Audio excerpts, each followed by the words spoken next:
अभी जो हमारे गेस्ट हैं यहाँ पर पीछे बैक स्टेज पर, वो अभी तक जितने भी गेस्ट आए हैं उसमें से सबसे कम एज इनकी है।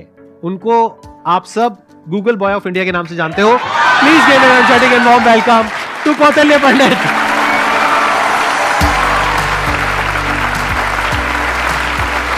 अरे अरे प्लीज बैठो। आपकी एज कितनी है पहले तो ये बता दो। तो अभी करंटली आई एम 14 ईयर्स जी। आपको पता है यहाँ पर जितने भी लोग आए हैं उसमें सबसे कम एज आपकी है अभी। लेकिन सर मतलब जितने भी लोगों से अब तक मैं मिला हूँ आपकी एज के, मतलब 40-50 साल के, 30 ईयर्स के, आपके जितने भी शोज देखे हैं उनमें मेरे को तो सबसे कम उम्र के आप लगे हो। अरे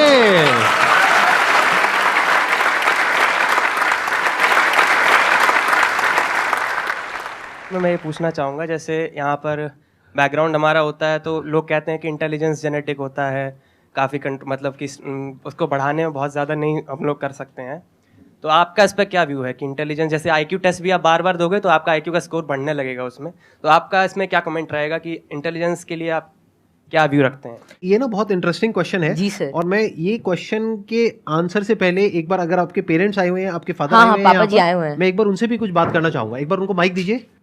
मैं आपसे ये जानना चाहूंगा कि आपके जो बेटे हैं, ये तो सबको पता है कि किस तरीके से चीजों को याद रखते हैं, किस तरह से एक्सप्रेस करते हैं, क्या आप भी इसी तरीके से चीजों को याद रख पाते हैं? पहले तो बहुत बहुत धन्यवाद जो आपने माइक दिया, और जो आपके आज दीदार हुए, हम बहुत दिनों से कुछ एक गिने चुने शख्सियत ऐसे जिनसे नहीं मिल पाए, उनमें एक संदीप माहेश्वरी थे, और जैसे ही कौटिल्य को पता लगा कि उनसे मिलने का मौका मिलेगा, ये बहुत ज़्यादा एक्साइटेड था आपसे मिलने के लिए। Thank you. मेरे पिताजी भी काफ़ी इंटेलिजेंट व्यक्ति थे, कौटिल्य भी इंटेलिजेंट है, और हम बीच की पीढ़ी हैं, थोड़ा सा मैं कुछ कम हूँ, ये दोनों दादा पोता थोड़े ज़्यादा बहुत ऐसे बच्चे हैं जो मेरे से बहुत ज्यादा इंटेलिजेंट है, मेरे को लगता है, जिनकी बात करने के ढंग से, जो इतने ज्यादा, आपने छोटे बच्चे को देखा होगा, बहुत अच्छे अच्छे सवाल पूछते हैं, मतलब वे कुछ भी पूछ लेते हैं, और मतलब आपको लगता है कि अरे नहीं, ये तो इससे मतलब एज से बहुत ऊपर की चीज़ है, मतलब या तो आप किसी और मूड में होते हो, और हम उसे इग्नोर कर देते हैं। तो जैसे जैसे हम सवाल पूछते हैं उतना ज़्यादा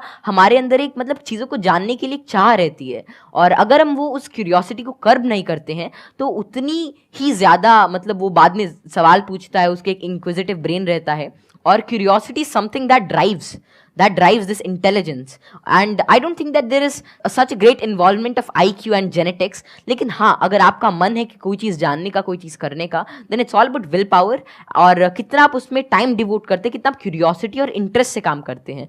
because even Richard P Feynman said, it really doesn't matter कि how much you know, but it matters कि आप कैसे चीज़ों के बारे में सोच रहे हैं, और कितना इन्फॉर्मेशन आपके पास है, कितना नॉलेज आपके पास है। It really doesn't matter until and unless you try to use that knowledge, और आप उस नॉलेज से कोई नई चीज़ को समझने का प्रयास करते हैं, और कोई नई चीज़ तभी आ सकती है जब आपके पास कोई नया सवाल होगा।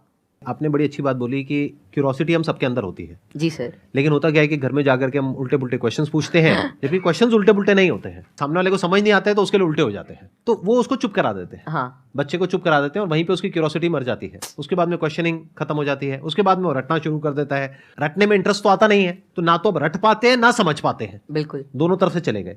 तो अब मैं ये आपसे जानना चाहूंगा कि क्या बचपन में जब आपने क्वेश्चनिंग करी, इस तरह के क्वेश्चंस पूछते थे, शुरू में तो आपने अपने पेरेंट्स से पूछा होगा या अपने आसपास में जो लोग थे उनसे पूछे होंगे जी, तो क्या आपको सपोर्ट मिला? क्या उन्होंने आपको एनकरेज किया, या उन्होंने भी आपको यही कहा कि क्या फालतू के क्वेश्चंस पूछ रहा है? नहीं, जैसे I think I was fortunate enough कि जितने भी मैं सवाल पूछता, कोई ना कोई मेरा जवाब दे ही देता था। और बात शुरू ऐसी होती थी कि मानो कोई घर पे कोई बात चल रही है किसी भी चीज़ को लेकर, मानो दे टॉकिंग अबाउट के एक इकोनॉमिक क्राइसिस है देश में, तो मैं उसके अंदर मैं सुनता रहता था, या कोई भी ऐसी चीज़ हो रही है, कोई स्पेस मिशन जा रहा है, मैं सुनता रहता था, मैं चीज़ों को ऑब्जर्व करता था, और वैसे ही मेरे जो भी सवाल आते, I was fortunate enough to get their answers. और मानो अगर मेरे को उसका जवाब नहीं भी मिलता तो मैं पूरे दिन उनसे पूछता रहता। तो एक तो मैंने भी कसम खा रखी थी कि जवाब तो चाहिए ही, तो मैं खाते हुए भी यही पूछता, नहाते हुए भी यही पूछता, और जो भी काम करता मैं मतलब मेरे दिमाग में वही रहता जब तक वो रिजॉल्व नहीं होता। तो ज़्यादा मेरे को दिक्कत नहीं आई, और मेरे को जल्दी ही जवाब मिल गया। और अगर कोई ऐसा रहता तो मतलब मैं भी ठीक था, और मेरे family and everything they supported me really well.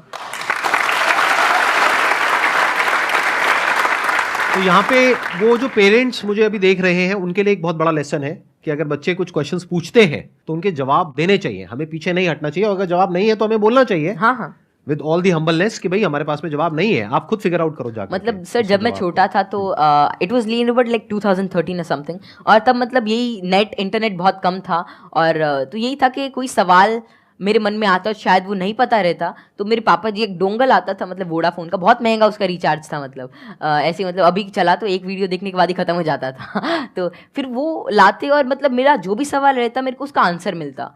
तो ऐसे ही एटलस आती थी और कई सारी बुक्स थी, उन्होंने मेरी बहुत हेल्प करी। और अगर कभी मानो पर्सनल मतलब कोई और out of the box idea आता है, कोई क्वेश्चन आता, तो उसका जवाब मुझे किसी भी सोर्स से मिल जाता।